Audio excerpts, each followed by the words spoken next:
World lead. The mindset of then Private First Class Bo Bergdahl in the days before he disappeared in Afghanistan in the summer of 2009 gets more confusing with each new report. According to members of Bergdahl's platoon who spoke to me on condition of anonymity, the night before he disappeared, he spoke about wanting to become an assassin, walking his way to Pakistan or India and working his way up in a gang as a hitman, somehow ending up in the Russian mob. At the time, the soldiers thought Bergdahl was just joking around. He had a reputation for saying some off-the-wall things, but after he vanished, they wondered if he'd actually been serious. After all, though he sent emails home expressing some concerns about the war, according to Rolling Stone magazine, to some of his fellow soldiers, Bergdahl seemed eager to be more violent than the rules of engagement allowed.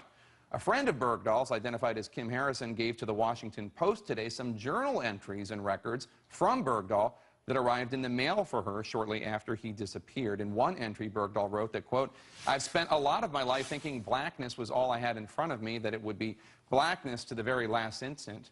I know this is not right. I know that there is light in this darkness and that I can actually reach it if I keep walking, keep moving to it."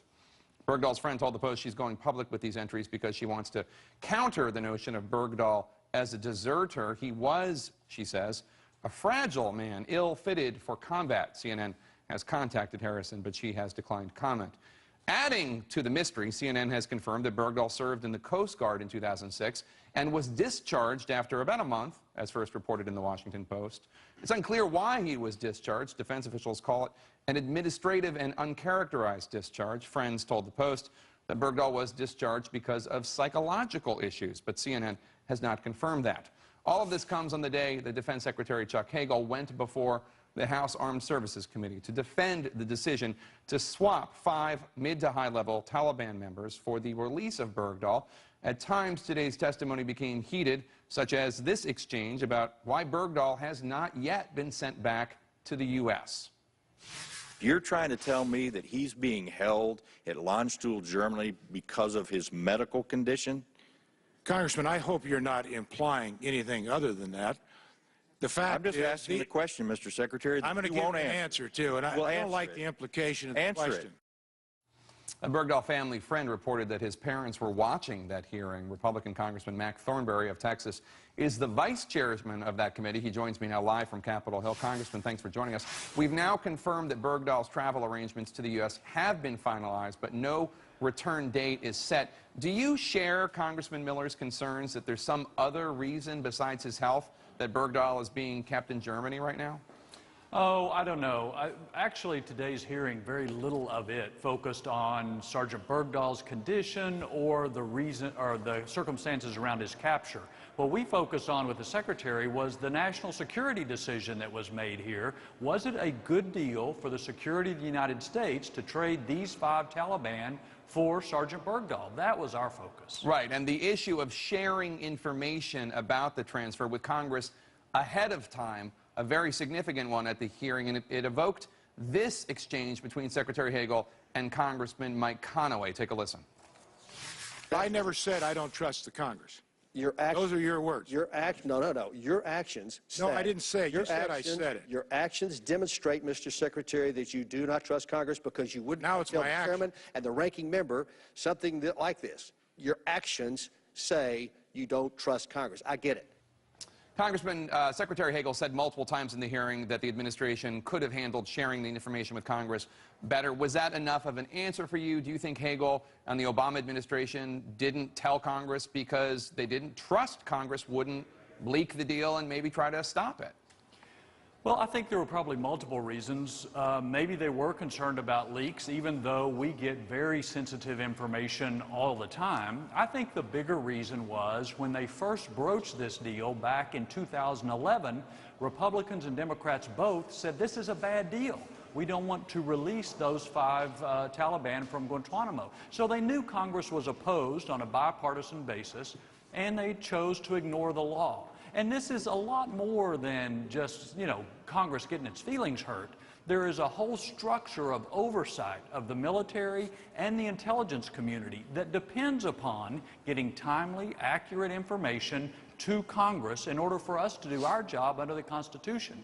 And it is true, once that trust is eroded, then it calls into question all of this oversight structures that we've all come to depend on. And of course, the Pentagon and others in the government, I'm sure the Congress as well, wants to know what Bergdahl learned while he was in captivity. Take a listen to this from Secretary Hagel.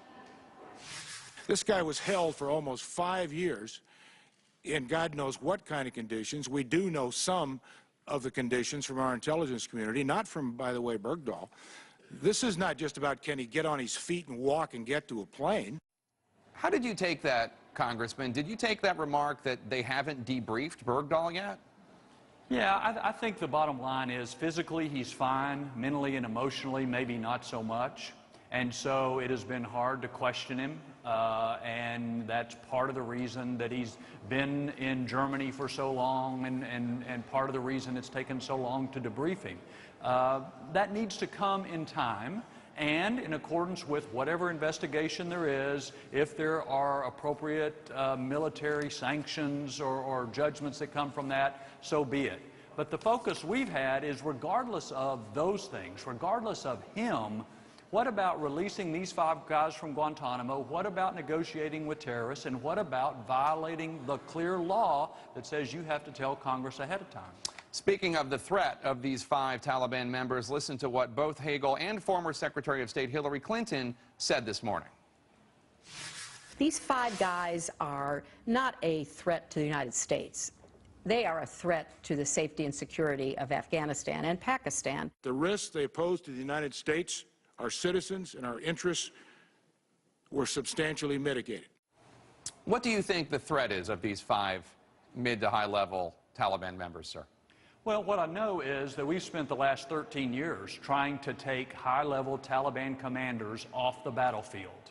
And now, in a single stroke, we have put 5 of them back onto the battlefield, at least a year from now. So whether or not they will plot to attack us here at home, what we know is they will plot to attack American soldiers in Afghanistan. And the Secretary admitted in that hearing, we will have soldiers still in Afghanistan when these 5 guys can go back to Afghanistan and Pakistan. So it is a huge morale boost for the Taliban, and you can see that from their statements.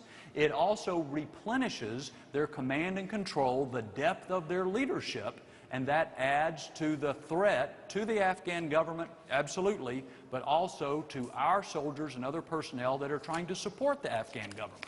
Congressman Mac Thornberry, thank you so much. We appreciate it. You're welcome. Coming up, we're still waiting for House Majority Leader